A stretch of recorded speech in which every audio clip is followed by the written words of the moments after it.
नमस्कार दोस्तों, मैं हूं सुधीर कुमार, माँ डेयरी फार्म्स, बाराबंकी, उत्तर प्रदेश से। दोस्तों काफ़ी समय से चैनल पे बात नहीं हो पा रही थी, तो आज मुझे मौका मिला तो मैंने कहा आप लोगों से बातचीत की प्रक्रिया फिर शुरू करते हैं धीरे धीरे हम लोग। तो दोस्तों देखिए, कुछ एक तो मेरे दिमाग में जो बात है, एक तो ब्रीड, जैसे आजकल बहुत से हमारे फार्मर मित्र हैं जो पंजाब वगैरह जा रहे हैं और गाय लेके आ रहे हैं। तो एक तो मेरे दिमाग में ये था कि कई लोग जिक्र करते हैं सर कैसे अच्छी गाय की पहचान किया जाए। तो मैं आगे चल के इस वीडियो में, अभी जैसे इस समय मेरे पास 2 गाय डिलीवरी में हैं, डिलीवर्ड है, इस समय डिलीवरी घट जाती है, तो उनको थोड़ा जिक्र करते हैं देख के। जब वो ट्रांजिशन में थी उस समय उसका देखते हैं, उससे थोड़ा ब्रीड कैरेक्टर को समझने की कोशिश करेंगे हम लोग। और दूसरा दोस्तों ये है कि बहुत से मित्र ये सवाल करते हैं कि कई बार उत्सुकतावश करते हैं वो जनरली कि मेरे पास हाईएस्ट यील्ड कितनी है। तो दोस्तों देखें क्या होता है ना, हाईएस्ट यील्ड का जो मसला है, मैं ये कहना चाहूँगा बहुत ज़्यादा इंपॉर्टेंट नहीं है। आने वाले जाड़े में इस बार मैं कोशिश करूँगा कि अपनी 8-10 गायें हमारी जो अच्छी हैं उनको मैं अलग करके और ढंग से बेहतर और इससे और बेहतर फीड मैनेजमेंट करके जो 45 लीटर टाइप का परफॉर्मेंस कर रहे हैं उनको हम लोग 50 को प्लस करें। तो ये तो देखिए हाईएस्ट की बात हो गई। हाईएस्ट का मसला ये है ना, जैसे मान लें आपके पास 5 गाय है और आप एक अच्छी गाय उठा के ले आए और वो 45 लीटर दूध देती है या 35 लीटर दूध देती है आपको। मेरे पास हाईएस्ट यील्ड 35 लीटर है या 40 लीटर है। तो मैं सभी से कहना चाहता हूँ कि देखिए हाईएस्ट यील्ड मैटर नहीं करता है, जो मैटर करता है वो हमारे फार्म का लोएस्ट यील्ड कितना है। तो लोएस्ट यील्ड का मतलब ये है कि जैसे मतलब हमेशा प्रयास यही है, मैं अपने लेवल पर जो प्रयास करता हूँ वही मैं आपको भी जिक्र करता हूँ। देखें क्या है कि लोएस्ट यील्ड के ऊपर जाने का मतलब ये है कि जैसे मैं इस समय टारगेट पे हूँ कि हमारे फार्म पे लगभग 30 लीटर के नीचे के पशु ना हों। अब 30 लीटर के नीचे के पशु ना होने का मतलब क्या होता है कि जो डिलीवर कर रहे हों फर्स्ट लैक्टेशन में वो भी 30 के ऊपर हो जाएं। और अच्छा, इसके साथ ही दोस्तों एक बात और जिक्र कर देना चाहूँगा कि जब हम लोग किसी भी यील्ड की बात करते हैं तो ये ईमानदार एक बात है कि ये सारी यील्ड जाड़ों की बातें हैं। गर्मी में तो हॉल्स्टीन फ्रीजियन गाय स्ट्रगल करती है, जो गाय हमारी आराम से 40 छू सकती है, गर्मी में करेगी तो हो सकता है हमें 32-34 के लाले पड़ जाएं। तो जो भी यील्ड वगैरह जैसा भी जो गाय ने डिलीवरी की है, मैं उनका रिकॉर्ड देख लूँगा। मेरे हिसाब से एक फर्स्ट लैक्टेशन हीफर है, काफ़ी अच्छी है, 30 छू के फिर 28-29 कर रही है। दूसरी एक गाय है जो थर्ड लैक्टेशन में है, वो भी ऐसे 28-29 कर रही है। ये सब 35 के ऊपर कर सकती हैं आसानी से अगर जाड़े में डिलीवरी होती है इनकी। तो मेन तो मसला ये है कि तो जो हम अपना मेन मुद्दे पर हैं कि मैं जिक्र कर रहा था कि हम लोग अपना जो लोएस्ट पार्ट है उसको ऊपर करने की कोशिश करें आने वाले समय में धीरे धीरे। और वो कैसे होगा, वही मतलब अच्छा सीमेन लगाते चलिए, अच्छी फीडिंग करते चलिए, धीरे धीरे जनरेशन दर जनरेशन जो है हमारी जेनेटिक स्टॉक की वृद्धि होते चलेगी दोस्तों। तो हम ये कह पाएंगे कि जैसे तो हमेशा प्रयास ये होना चाहिए कि हमारा जो लोएस्ट पशु है वो किस लेवल पर है उसको उठाया जाए। और लोएस्ट लेवल पे जैसे मैं टारगेट में हूँ 30 के ऊपर हो जाए। बहुत से ऐसे अच्छे फार्म है पंजाब में जहाँ लोएस्ट यील्ड 40 मतलब ऐसा नहीं कि सारे 40 के, लेकिन ज़्यादातर पशु पहले भी हाथ के भी 40 के ऊपर दूध दे लेते हैं, जो सबसे अच्छे फार्म हैं। तो हमारा भी टारगेट वो हो सकता है, आज नहीं कल उसको भी अचीव किया जाएगा। एक समय दोस्तों ऐसा था जो हम लोग बात करते थे, मुझे अच्छी तरह से याद है, जालंधर में वरुण है मेरे एक मित्र, मैं एक चैनल पे ग्रुप पे हम लोग बात करते थे, तो मैं कहता था कि भाई मेरी कब गाय 25 लीटर दूध देगी। मुझे याद है वो दिन ना, ये बात हुई होती तो मुझे लगता है कि कभी हमने वो दिन नहीं देखा है दोस्तों, जब मैं कहता था 25 लीटर हमारी ये गाय कब होगी। तो और आज का समय है, अगर 30 से नीचे जाड़े में अगर मेरी कोई पहले भी हाथ की बच्चियाँ भी देती है तो मैं मान के चलता हूँ थोड़ा पिछड़ी है, दे देती हैं 26-28 दे देती हैं, लेकिन ये है कि मैं मान के चलता हूँ कि पीछे बच्चे हैं एक। और जो भी बात करो जनरल, देखें सैकड़ों पशु हैं, उसमें 2-4 ऐसे जरूर निकलेंगे किसी न किसी कारणवश जो ग्रुप से पीछे रह गए हैं, वो कभी कमज़ोर रह गए, कभी बचपन बीमार हो गए, उनकी बात छोड़ दें। जनरल हर्ड की बात करें तो हर्ड जो है अब हम लोग इस प्रयास में 30+ हो जाए। अच्छा, और तो जो मैं आपको आगे दिखा के बात कर लूँगा दोस्तों कि जैसे हम लोग ब्रीड कैरेक्टरिस्टिक पे कैसे ध्यान दें, कौन सी बातें हैं जो पंजाब जा रहे हैं तो उसको ध्यान दे लिया जाए ख़ास करके। और जो सबसे इंपॉर्टेंट बात है दोस्तों, मैं हमेशा कोई पर्सनली बात करता है तो मैं हमेशा कहता हूँ कि जहाँ आप रिलायबिलिटी फैक्टर ना हो वहाँ कभी भी ज़्यादा वादे पे ना जाया जाए कि इतना दूध दे देगी, पिछले बार 32 दिया था 35 देने वाली है। जो दे रही है उसको ही बेंचमार्क समझा जाए, और भले वहाँ ज़्यादा पैसे देने पड़े लेकिन उसी को माना जाए दोस्तों। क्योंकि हमने कई बार देखा है कि अगर मुंह से कहना होगा तो 90,000 में भी 30 लीटर दूध दे देगी, लेकिन जब दूध दे देगी दे रही होगी तो वो फिर 1.25 लाख की मिलेगी। ये सब फैक्टर दिशा बताते हैं कि मुंह से वादा करना सबसे आसान काम है, तो उसको ध्यान करके हम लोग चलना चाहिए पंजाब की तरफ या कहीं किसी भी तरफ, कहीं भी जब गाय खरीदने जा रहे हैं तो दोस्तों। और थोड़ा शुरू करने के पहले जैसा आप जानते ही हैं कि मैं हर बार जब शुरू करता हूँ कोई तो फीड का भी जिक्र कर देता हूँ। और दुर्भाग्य से इधर 2 महीने बात नहीं हुई, तो कुछ ऐसे मित्र हैं जो नए ज़िलों में फीड जिनके पास जा रहा है, जिन्होंने मुझसे कहा था फ़ोन करके कि जब मेरे पास फीड आ रहा है तो मेरा जिक्र कर दिया जाए, मैं उसको देना चाहूँगा दूसरे मित्रों को भी। तो अपने यहाँ अंशुमान सिंह जी हैं मिर्ज़ापुर में, जो चिल जगह है मिर्ज़ापुर में, वहाँ उनका उसके पास जाता है फीड मिर्ज़ापुर में। तो अंशुमान मिर्ज़ापुर में किसी को फीड चाहिए तो अंशुमान जी से बात कर सकता है। और दोस्तों देखिए, एक बात और जिक्र करना चाहूँगा, मैं सबका हो सकता है यहाँ नंबर अलग अलग ना दूँ, मैं अपना नंबर चैनल डिस्क्रिप्शन में सबसे ऊपर लिखा हुआ है, आप मेरा नंबर पे मैसेज कर लीजिए मेरे नंबर पे। मैं क्योंकि क्या होता है, इसीलिए कई बार समय उतना ज़्यादा मैं नहीं निकाल पाता हूँ, तो मैं वीडियो नहीं बना पा रहा हूँ, क्योंकि मुझे पता होता है कि सब डिटेल में मुझे लिखना पड़ेगा, तो रह जाता है ज़्यादा समय ना निकलने से। तो मैं ये कोशिश करूँगा कि मैं मुँह से जिक्र कर दूँ। जैसे मिर्ज़ापुर में अंशुमान सिंह जी, मुझसे कोई मैसेज करेगा तो मैं उन सज्जन का नंबर फॉरवर्ड कर दूँगा।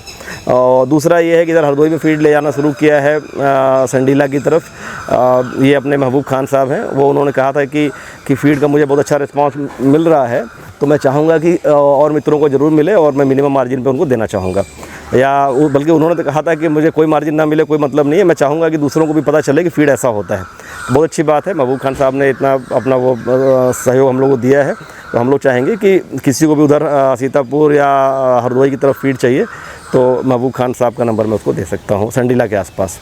और जैसे पुराने वाले मिर्ज़ा बनारस में शिव कुमार जी हैं, रणविजय जी गोरखपुर में हैं, और इधर गोंडा में अपने रंजीत जी हैं। नाम देखिए भूल सकता हूँ मित्रों, अलग अलग बहुत से ज़िले हैं, सारे ज़िलों में लगभग प्रेजेंस हमारी हो गई है। तो आप जिस भी ज़िले में हैं मुझे फ़ोन करके या मैसेज कर लीजिए, मुझसे मैसेज कर लीजिए, ज़्यादा बेहतर है, मैं उस ज़िले के कंसर्न पर्सन का नाम आपको दे दूंगा। तो ये तरीका हो गया, बहुत ज़्यादा समय इसमें हम लोग नहीं लेंगे कि सबका डिटेल में नंबर यहाँ दे के दूसरे मित्रों जिनको फीड से नहीं मतलब है या जिनको पता है उनका समय जाता है, तो मेरा भी मुझे भी टाइप करने में बहुत समय जाता है दोस्तों, तो मैं ऐसा कर दूँगा। तो एक तो ये हो गई। दूसरा है कि मैं चाह रहा था कुछ सवाल की जो बात है, तो दोस्तों देखें एक सज्जन है जो जिक्र कर रहे हैं, वो ये कह रहे थे कि जैसे आपके पास TMR है तो मुझे समझ में नहीं आता कि आप चारों का सेल्फ कटिंग क्यों कर रहे हैं। देखिए क्या होता है, TMR में जैसे छोटे चारे हों, जैसे बरसीम वगैरह हो, मक्खन घास हो, वो एक बार की चल भी जाता है। जो बड़े चारे हैं हमने देखा है कि वो बहुत अच्छी सेल्फ कटिंग TMR में नहीं हो पा रही है, तो मैं उसको प्रीफ़र करता हूँ काट के सही साइज़ कर लेके तब डाला जाए, इसलिए मैं उसको कटवा के डालता हूँ। और ऐसे ही बहुत से मित्रों को करना पड़ जाता है। दोस्तों एक अजय सिंधे जी ने भी एक सवाल का जिक्र किया था कि जब हम लोग नई गाय की मिल्किंग करते समय शुरू में जो शुरू के 3-4 बार में, जैसे पहली, दूसरी, तीसरी, चौथी बार में, जैसा हमने जिक्र किया होगा अपने चैनल में कि गायों को कैसे ड्राई करें, तो पहले बार में थोड़ा दूध निकाल लें, दूसरी बार में आधा निकाल लें, तीसरी बार में 1/3 छोड़ दें, फिर चौथी बार में पूरा निकाल लें, फिर 5वीं बार में पूरा निचोड़ के निकाल लें। तो 4-5 मिल्किंग का ऐसे समय हमको लेना चाहिए। तो उस पर वो पूछ रहे हैं कि हम लोग जब ऐसे दूध छोड़ते हैं तो क्या थन में मैस्टाइटिस की समस्या नहीं हो सकती है। देखें दोस्त, हो तो कभी भी सकती है, और लेकिन सब कुछ का मसला है ना कि आप एकदम से निकाल भी नहीं सकते। सबसे अच्छा तो है कि पहले बार में सारा दूध निकाल लीजिए, मैस्टाइटिस के खतरे बिल्कुल ख़त्म, लेकिन गाय निश्चित ही बैठ जाएगी, तो वो तरीका ठीक नहीं है। हमें सब कुछ को ध्यान में रख के नहीं होता है मैस्टाइटिस, और शुरू में वैसे बहुत ज़्यादा दूध बनता नहीं है, तो हम लोग थोड़ा थोड़ा करके बढ़ते चलते हैं। जैसे शुरू में अंदाज से आधा निकाल लिया, फिर कर लिया, नहीं होता है मैस्टाइटिस। एक जैसे किसी गाय में बहुत ज़्यादा दूध है, थोड़ा ज़्यादा और निकालना पड़ सकता है, वो अलग बात है, लेकिन जनरली अगर सूझबूझ से किया जाए तो ना ही हाइपोकैल्सीमिया की प्रॉब्लम आएगी, बिल्क फीवर की, कि गाय एकदम से बैठ जाए, और ना ही मैस्टाइटिस की समस्या आएगी, बैलेंस बन जाता है दोस्तों। आगे प्रवर ढिल्लन जी ने कहा है कि सर जैसे आप गाय को फॉगर से, स्प्रिंकलर से नहलाए जा रहे हैं, तो इससे क्या उनकी तबीयत नहीं ख़राब होती है? हमारी गाय को फीवर हो जाता है इससे। हमारे यहाँ तो देखें भाई साहब, कभी भी ऐसी समस्या नहीं आई मित्र कि नहलाने से फ़ीवर हो जाए, और हम लोग तो हमेशा नहलाते हैं। जो उमस हो जाएगी, हाई टेम्परेचर में जो पशु रहेगा तो वैसे ही परेशान रहेगा, उसको कंफर्टेबल होना ही पड़ेगा, और आपके पास एयर कंडीशनर लगा सकने का ऑप्शन नहीं है, तो एक तरीका है उसको भिगा भिगा के ठंडा किया जाए और अपना खाना खाने के लिए प्रेरित किया जाए, क्योंकि थोड़ा और ठंडा रखने का हमारे पास कोई बहुत ज़्यादा तरीका नहीं है। घंटे 2 घंटे में एक बार शावर चला देते हैं स्प्रिंकलर से पशु भीग जाते हैं। जब और ह्यूमिडिटी बहुत ज़्यादा रहती है तो ज़रूरत नहीं भी पड़ती है, कम पड़ती है, लेकिन ह्यूमिडिटी में अगर थोड़ी भी आँच आ रही है, धूप निकल रही है तो आँच आती है और उसको कवर करने के लिए नहलाना पड़ता है। और 10 मिनट पशु जब ढंग से नहा लेता है, फिर जब पंखी हवा खाता है तो वो ठंडा हो जाता है। इतना बड़ा पशु है 600 किलो का, उसका खून ठंडा होने के लिए मजे का उसके ऊपर पानी गिरना चाहिए ढंग से और उसको ठंडा होना चाहिए, नहीं तो दूसरी समस्या क्रिएट करता है। और चले मैं आपको दिखाता हूँ आगे जिन गायों को लेके हम लोग जिक्र करना चाहते हैं ब्रीड कैरेक्टरिस्टिक का, वो थोड़ा वो भी कर लेते हैं दोस्तों। और धीरे धीरे प्रक्रिया शुरू करते हैं। आने वाले समय में हम लोग ज़्यादा बातें करना शुरू करेंगे और कोशिश करूँगा कि समय निकले दोस्तों। समय थोड़ा कम निकलने लगता है तो फिर बात नहीं हो पाती, वही देखते हैं। तो इन गायों को देखते हैं दोस्तों। यही इस समय गर्मी में डिलीवरी थोड़ी कम हो जाती है, तो इस समय यही 3 गायें हैं जो पिछले 1 महीने में जिन 3 गायों की डिलीवरी हुई है। और थोड़ा बाहर कीचड़ भी बहुत ज़्यादा है, बाहर बोल्ट कर रखा है, पाइपें लगा दी गई हैं, गायों को बाहर जाने नहीं दिया जा रहा है कीचड़ के मारे। तब भी जहाँ भी गोबर होता है वहाँ बैठ के अपना गंदा कर लेती हैं अपने को। तो इस वीडियो थोड़ा लंबा हो गया दोस्तों। मैं शायद बहुत ज़्यादा ब्रीड कैरेक्टर के बारे में बहुत ज़्यादा बात शायद नहीं करेंगे हम लोग। इसके अगले वीडियो में फिर डिटेल में कर लेंगे। थोड़ा मैं रफली बताते चलता हूँ। जो मेन जिस कारण से ये जो बच्चियाँ सामने दिख रही है, ये इस बच्चिया की खासियत समझे, ये कम से कम 650 पौने 700 kg की बच्चिया है। उसके बगल में जो गाय है ये ज़्यादा वाइट है, जो राइट साइड में गाय दिख रही है जो इधर आगे की तरफ है, ये 3rd लैक्टेशन काऊ है और ये स्ट्रगल करके 30 लीटर पहुंच रही है। और वो बच्चिया पहले भी हाथ में इतनी गर्मी में 30 लीटर, मतलब मुझे बिल्कुल पक्का है। और अभी भी आगे भी मौका मिलेगा 2 महीने के बाद, जब अक्टूबर आ जाएगा तो बच्चिया फिर हो सकता है 35 लीटर खींच ले जाए। और देखें अडर कितना कॉम्पैक्ट है, अडर नहीं के बराबर दिख रहा है।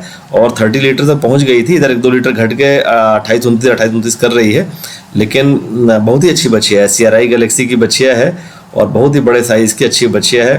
टॉप लाइन देखें बिल्कुल स्ट्रेट है, अडर बिल्कुल कॉम्पैक्ट है, अडर लगेगा नहीं है, उसके बावजूद भी वो बच्चिया दे रही है दूध। और इसके अगला वीडियो में दिखाऊंगा। इस वीडियो में थोड़ा लंबा भी होता जा रहा है, तो इसको डिटेल में बात करेंगे ब्रीड कैरेक्टर को लेकर दोस्तों। और अगले वीडियो में जल्दी 1-2 दिन में करते हैं। तब तक के लिए नमस्कार, थैंक यू दोस्तों।